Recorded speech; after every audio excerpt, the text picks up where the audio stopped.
जिह्वा के द्वारा जिस किसी पदार्थ को चखते हैं वही सर्वथा बेस्वाद हो जाता है, मानो कोई अच्छा इंद्रिय व्यापार करने की शक्ति ही उनमें नहीं रह जाती है।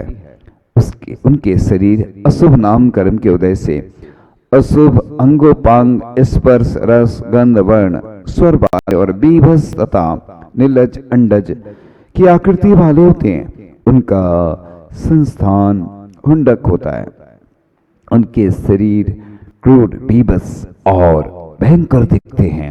यद्यपि उन नारकियों का शरीर बैक्रियक है, तथापि उसमें उस औदारिक शरीरगत गंदगी, खकार आदि आदि नवमल द्वार से जो बहते हैं, इस तरीफ से जो गंदगी शरीर की रहती है वह बीभत्स सामग्री रहती है, इसलिए उनकी देह अति अशुभतर है। उनके शरीरों में कड़वी, तुमड़ी और कांजीर से भी अधिक कटु, अशुभ और अनिष्टकारक रस होता है।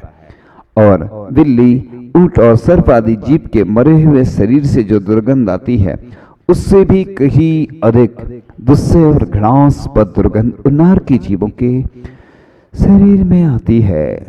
करोत और गोखरू आदि पदार्थों में जैसा दुस्पर्श होता है वैसा ही स्पर्श उन्नार की जीवों के शरीरों में होता है। नारकियों के रंग, रूप, गंध और आकृतियों के लिए हजार प्रयत्न करने पर भी दूसरी उपमा नहीं मिल सकती है। नारकियों के रंग रूप भय वाले होते हैं, शरीरों से असह्य सड़ांध आती रहती। उनका संस्थान ऐसा उबड़ खाबड़ होता है कि उन्हें कुब्जक भी नहीं कह सकते हैं। उनका शरीर कदली घात के बिना आयु के अंत में वायु से तड़ित मेघों के समान निश्शेष विलीन हो जाता है। और जिस प्रकार अग्नि में तपाने से नवनीत पिघल कर रह जाता है, उसी प्रकार वे नारकी पिघल कर वहीं रह जाते हैं। उन अनेक प्रयत्नों के बाद भी जिस प्रकार दर्पण में प्रतिबिंबित पदार्थ ग्रहण में नहीं आते, उसी प्रकार वे भी ग्रहण में नहीं आ सकते हैं। यदि मेरू के बराबर लोहे का उष्ण पिंड शीत पिलों में डाला जाए तो वह तल प्रदेश में पहुंचने के पहले ही नमक के टुकड़े के समान विलीन नष्ट हो जाता है। जहां बर्फ गिरने से सर्व दिशाएं शीत से व्याप्त हो गई हों, आकाश से गिरे जल कणों से पृथ्वी तल भर गया हो, ऐसे माघ मास में रात्रि के समय शीत वायु के लगने से शरीर में रोमांच हो गया हो तथा दांत कट कट बज रहे हों, शरीर शीत ज्वर से अभिभूत हो, अग्नि और वस्त्र आदि का जिसके साधन नहीं हो, ऐसे मानव को जो शीतजन दुख होता है उससे अनंत गुना दुख नारकियों को शीतजन दुख होता है। अथवा पिघले हुए तांबे का गोला यदि शीत बिलों में डाला जावे तो वह लव मात्र में घन हो जाएगा। इस प्रकार से शीत बिलों में यदि मेरू पर्वत के समान लोहे का पिंड डाल दिया जाए तो वह तीव्र तुषार के कारण शीघ्र ही विलीन हो जाता है। नारकियों को उष्णता की वेदना के बारे में चिंतन करते हैं कि उन गर्म नरक बाशों में यदि 1,00,000 योजन का सुमेरु सदृश गोला भी डाल दिया जाए तो वह भी वहां के भयंकर अग्नि ताप के द्वारा सैकड़ों खंडों को प्राप्त हो जाता है। नरकों के उष्ण बिलों में मेरू के बराबर शीतल पिंड डाल दिया जाए तो वह तल प्रदेश में पहुंचने के पहले ही मोम के टुकड़े के समान पिघलकर विलीन हो जाता है। अभ्यंतर औशाता वेदनी कर्म का उदय होने पर अनादि स्वाभाविक जन्म बाह्य निमित्त से होने वाली तीव्र वेदना होती है। जैसे ग्रीष्म ऋतु के मध्याह्न काल में बादल रहित आकाश में महातीक्ष्ण सूर्य किरणों से संतप्त दिगंतराल में जहां शीत वायु का प्रवेश नहीं है, दावाग्नि के समान अत्यंत उष्ण एवं रुक्ष वायु चल रही है, ऐसे मारवाड़ देश में चारों तरफ से दीप्त अग्निशिखा से प्यास से व्याकुल निष्प्रतिकार पित्त ज्वर से संतापित शरीर वाले मानव को जो उष्णता की वेदना होती है, उससे भी अनंत गुना दुख नारकियों को तज्जन्य उष्णता का होता है। नारकियों की क्षुधा वेदना। नारकी जीवों के हृदय को दग्ध करने वाली, संपूर्ण अंगों में उद्वेग उत्पन्न करने वाली तथा संपूर्ण तीन लोक के अन्न का भक्षण करने पर भी जो समन को प्राप्त ना हो, ऐसी तीव्र क्षुधा वेदना उत्पन्न होती है। उससे बाह्य एवं अंतरंग में अत्यंत संताप होता है, किंतु अशुभ कर्म के युग से उन्हें तिल के बराबर भी अन्न कभी खाने को नहीं मिलता है। नरक में नारकी जीवों को ऐसी भूख लगती है कि समस्त पुद्गलों का समूह उसका समन करने में समर्थ नहीं है। जो उपवास करते हैं, जिनको उपवास की साधना रहती है, वह नरकों में उस वेदना को कुछ प्रतिशत सहन कर लेते हैं। उपवास करने से शरीर और आत्मा का भान होता है और प्रथम धर्मा पृथ्वी में उत्पन्न हुए नारकी जीव स्वान आदि निकृष्ट प्राणियों के सड़े कलेवरों की दुर्गंध से भी अधिक दुर्गंध वाली मिट्टी खाते हैं, और वह भी उनको अत्यंत अल्प मिलती है, जबकि उनको भूख बहुत अधिक लगती है, जिससे उनकी क्षुधा शांत नहीं होती है। वंश आदि पृथ्वियों के नारकी इससे असंख्यात गुणित दुर्गंध सहित अशुभ मिट्टी का भक्षण करते हैं। वह क्षुधा प्रथम पृथ्वी की अपेक्षा संख्यात गुनी है। यह आहार हाथी, भैंस, घोड़ा, ऊंट, बिल्ली और मेढ़े आदि के सड़ी हुई शरीर की गंध से अनंत गुनी दुर्गंध वाला आहार होता है। रत्न प्रभाव से लेकर अंतिम पृथ्वी तक अत्यंत सड़ा, अशुभ और उत्तरोत्तर असंख्यात गुना गिनानी कर अन्य प्रकार का होता है। आहार की गंध धर्मा पृथ्वी में जो आहार है, उसकी गंध से यहाँ पर एक कोस के भीतर स्थित जीव मरण को प्राप्त हो सकते हैं। इसके आगे द्वितीयादि पृथ्वियों में उनकी घातक शक्ति आधा आधा कोस और भी बढ़ती जाती है, अर्थात सातवें नरक की मिट्टी से 4 कोस तक के जीव मरण को प्राप्त हो सकते हैं।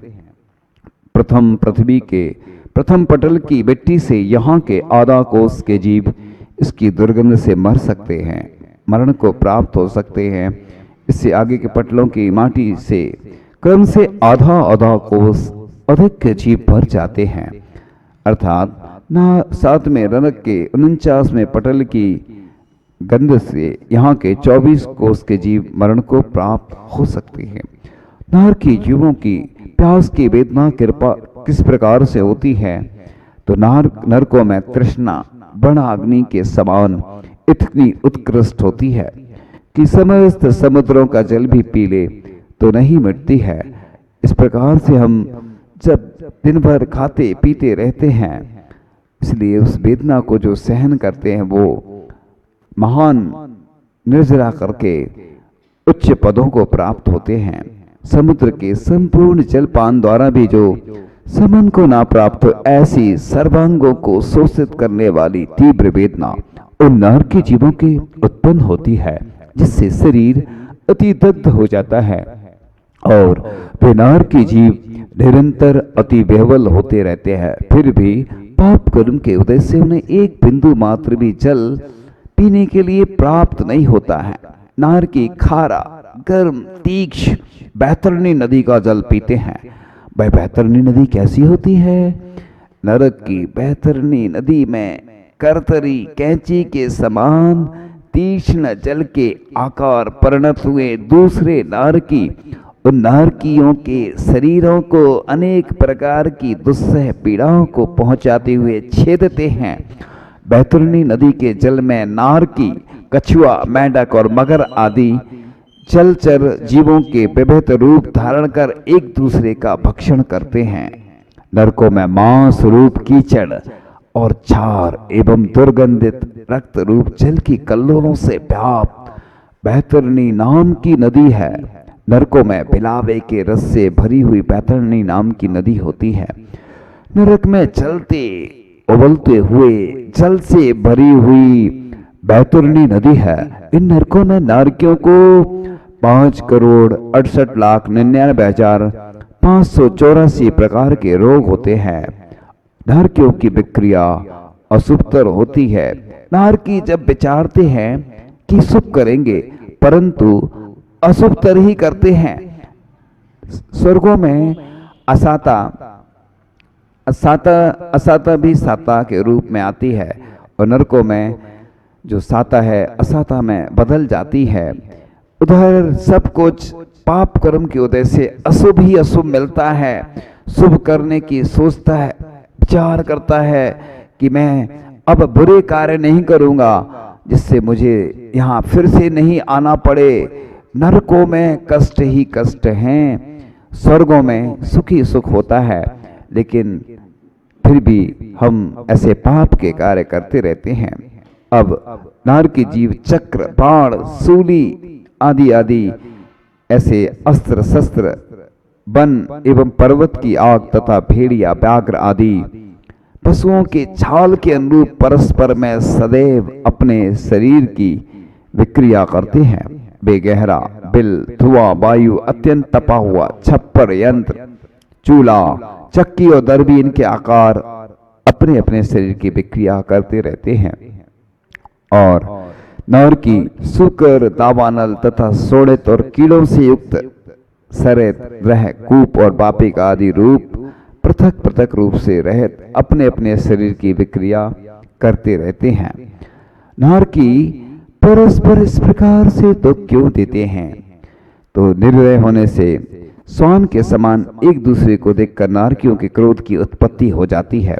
जैसे श्वान अकारण अनादिकाल से होने वाले जातिकृत बैर के कारण निर्दय होकर परस्पर भौंकना, छेदना, भेदना आदि उदीरित दुख वाले होते हैं, उसी प्रकार नारकी भी मिथ्या दर्शन के उदय से विभंग नाम को प्राप्त भव प्रत्यय अवधि ज्ञान के द्वारा दूर से ही दुख के हेतुओं को जानकर उत्पन्न दुख से एक दूसरे को देखने से प्रज्वलित हुई अग्नि, क्रोधाग्नि के समान विक्रिया से तलवार, बर्छी आदि शस्त्र बनाकर परस्पर देह का घात, छेदन, वेदन, पीड़ा आदि के द्वारा उदीरित दुख वाले होते हैं। जैसे व्याघ्र मृग धावक को देखकर उस पर झपटता है, वैसे ही क्रोध पुराने नारकी नए नारकियों को देख करके इसी प्रकार से करते हैं। तो नारकी को देखकर धमकाते हुए उसकी ओर दौड़ते हैं। जिस प्रकार श्वान के झुंड एक दूसरे को दारुण दुख देते हैं, उसी प्रकार वे नारकी भी नित्य ही परस्पर में एक दूसरे को असह दुख से पीड़ित किया करते हैं। नारकी दुख क्यों देते हैं? नारकियों में निर्दयता होने से कुत्ते के समान एक नारकी के दूसरी नारकी को देखने से क्रोध की उत्पत्ति हो जाती है। रौद्र ध्यान से नरक में उत्पन्न होने के कारण तथा अंतरंग कारण स्वयं के उपार्जित क्रोध आदि कर्मों के उदय से युक्त क्रोधी नारकियों में परस्पर दुख उभार कर दिया जाता है। जैसे उत्साह से शहद ललकारने पर मुर्गी आदि के द्वारा परस्पर दुख उदीरित कर दिए जाते हैं। मालाओं के बीच आकुली भाव को प्राप्त होते हैं, कोई अन्य नारकियों द्वारा उसमें डुबोए जाते हैं। इसलिए छने जल का उपयोग करना चाहिए सभी कार्यों में। और पूर्व जन्म में नाना प्रकार बढ़ते हुए मद समूह से संचित पाप के फलस्वरूप उन नारकी जीवों को अन्य नारकी तब तक मान लोहे के आसनों पर बैठाते हैं। विरोध रखने का फल कोई कोई नारकी पूर्व भोग के बैर का स्मरण करके और बार बार भर्त्सना युक्त खोटे वाक्यों द्वारा उस बैर भाव को कहकर क्रोधित होते हुए रणांगण में स्थित होकर अपने शरीर की अपृथक विक्रिया से उत्पन्न हुए नाना प्रकार के तीक्ष्ण शस्त्र समूह के द्वारा उनके संपूर्ण शरीर को छेद देते हैं तथा क्रोधित होते हुए परस्पर एक दूसरे को मारते हैं। झूठ बोलने का फल इस प्रकार से प्राप्त होता है। शत्रु भाव को प्राप्त नारकी दूसरे नारकी पूर्व में झूठने वाले नारकी झूठ बोलने वाले नारकी की जीभ ही उखाड़ लेते हैं और अत्यधिक दाहक गर्म ताबे को उन्हें पिलाते हैं। दूसरे नारकी उन्हें नौचते हैं, शस्त्रों से बार बार उन्हें कोसते हैं, हथियारों से दांत उखाड़ डालते हैं, ओंठों को किसी यंत्र से काट लेते हैं, उनके मुखों में बलपूर्वक भयंकर सांपों को डाल देते हैं, जिनकी फुंकार से प्राण निकलते हैं, हाहाकार मच जाता है, वह बीभत्स दृश्य होता है। संकलित असुर कुमार के जो देव होते हैं वह विकल्प कर्म के उदय से दूसरों को दुख देते हैं, वे असुर होते हैं। देव गति नाम कर्म के भेदों से एक असुर नाम कर्म है, जिसके उदय से जो दूसरों को फेंकते हैं उन्हें असुर कहते हैं। और इस प्रकार से कई प्रकार के होते हैं जो देव तीसरी बालुका पृथ्वी चाकर नर के जीवों को कुपित करते हैं।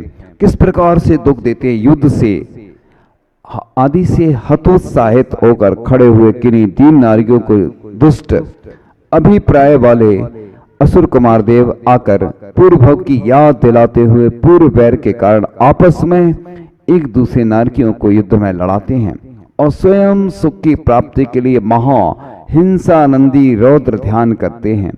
अन्य कोई अग्नि कड़िका में जलती हुई सैया पर उन्हें सुला देते हैं तथा शुष्क हो गया है शरीर जिनका, ऐसे कोई नारकी मृत्यु द्वारा सुख प्राप्ति की इच्छा से स्वयं उस पर सो जाते हैं। इस क्षेत्र में जैसे भैंसे आदि के युद्ध को देखते हैं, उसी प्रकार नरक में असुर कुमार जाति के देव नारकियों के युद्ध को देखते हैं और मन में संतुष्ट होते हैं। तो असुर कुमार ऐसा क्यों करते हैं? पाप कर्म में रत होने से वह यह काम करते हैं। जो मनुष्य राग द्वेष और मोह से तिरस्कृत हैं, जिनका पुण्य अशुभ पाप कर्म का उत्पादक है, उन निर्दय मनुष्यों को जैसे भैंसे आदि पक्षियों का पमलों का परस्पर युद्ध करते हुए एक दूसरे को बड़ी क्रूरता से मारते देखकर अत्यंत आनंद आता है, उसी प्रकार से दुष्ट असुर कुमार देवों को भी नारकियों को दुख देने और परस्पर में लड़ाने में आनंद आता है। इस प्रकार नरक में बहुत सारे दुख हैं। हे भगवान, मैं इन नरकों से बचकर और ऊपर उठने का प्रयास करूं। हे भगवान, इन नरकों के दुखों से मैं डर गया हूं। हे प्रभु, बस अब मैं हमेशा पुण्य के कार्य करता रहूंगा, जिससे कि कभी नरक में नहीं जाना पड़े और मैं पुण्य के कार्य करके ऊपर उठता चला जाऊं और अच्छे कार्य करूं और धीरे धीरे श्वास छोड़ते हुए, जिस प्रकार से ध्यान किया था, श्वास लेते हुए ओम का उच्चारण 3 बार किया था, उसी प्रकार से ओम का उच्चारण करके पुनः वापस आएंगे। परम पूज्य आचार्य भगवान गुरुदेव श्री स्वामी विद्यासागर जी महामंडल की